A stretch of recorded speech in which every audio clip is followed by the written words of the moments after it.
Accessories കടയുടെ മറവിൽ രാസലഹരി വിൽപ്പന. 2 യുവാക്കൾ മലപ്പുറം പോലീസിന്റെ പിടിയിലായി.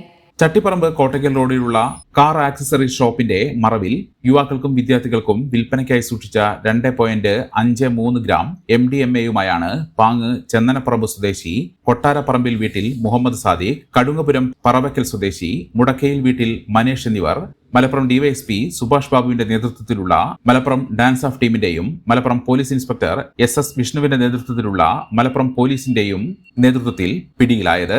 ലഹരി ഉപയോഗിക്കുന്നവർക്ക് കാർ ആക്സസറീസ് കടയുടെ മുകളിൽ പ്രത്യേകം തയ്യാറാക്കിയ ഗ്ലാസ് ഫ്യൂമുകളും ഗ്യാസ് ലൈറ്ററുകളും പ്രത്യേകം ഇരിപ്പിടവുമടക്കമുള്ള സൗകര്യം ചെയ്തു കൊടുത്തായിരുന്നു ഇവരുടെ ലഹരി വിൽപ്പന. പ്രതികൾക്ക് ലഹരി എത്തിച്ചു നൽകിയ ആളെക്കുറിച്ച് പോലീസ് അന്വേഷിച്ചു വരികയാണ്.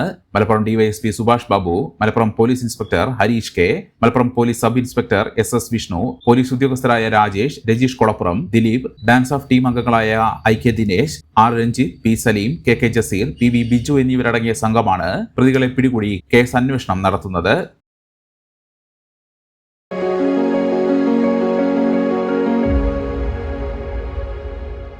മെമ്പർമാരുടെ നിക്ഷേപങ്ങൾക്ക് ഉയർന്ന ലാഭവിഹിതം നൽകുന്ന കേന്ദ്ര സർക്കാർ സഹകരണ സ്ഥാപനം Bharat Lajna multi state housing cooperative society limited, Parappur road, Kottakkal. Phone 9946 999976.